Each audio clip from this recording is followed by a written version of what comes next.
नमस्कार मित्रांनो, good morning. 3 दिवस झाले आमच्या गावचे मेळं नाही आले आणि हे आहे आमच्या गावची हापसी. तर या हापसीचं पाणी इतकं खराब आहे की आपण या हापसीच्या पाण्याचा गुरला पण नाही करू शकत.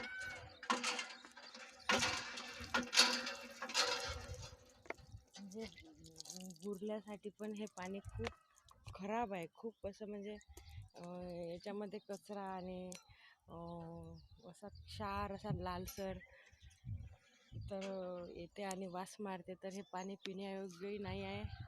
आणि आमच्या गावामध्ये पाण्याचा थोडा नाही जास्तच प्रॉब्लेम आहे. तर 3 दिवस झाले पाण्याची खूप अडचण आहे. आणि हापसी आहे परंतु पाणी हे वापरू योग्य पण नाही आहे. म्हणजे या पाण्याने आपण भांडे वगैरे पण घासले तरी त्याचा क्षार त्या भांड्यावर साचतो. आता मजबुरी खातीर ते वापर करतो, परंतु वापरू योग्य पाणी नाही आहे. तर गावामध्ये पाण्याची सोय झाली पाहिजे, कारण स्वच्छ पाणी जर मिळालं तरच आरोग्य चांगलं राहील. नाहीतर पाणीच दूषित राहिलं तर आरोग्य बिघडेल.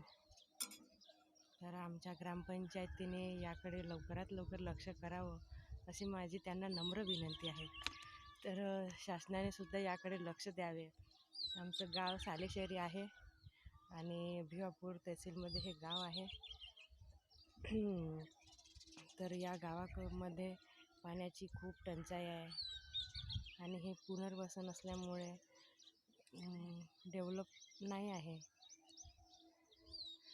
तर हे असं गाव आहे आणि ग्रामपंचायतमध्ये पण त्या गावाला पाणी पुरवठा होईल एवढं पाणी आमच्या गावामध्ये नाही आहे. उन्हाळा असल्यामुळे पाण्याची पातळी अतिशय खोल गेलेली आहे. तर याकडे आमच्या ग्रामपंचायतीने थोडी काळजीपूर्वक लक्ष द्यावे आणि आम्हा नागरिकांना पाण्याची सोय व्यवस्थितपणे होईल हीच आमची नम्र विनंती आहे. नमस्कार.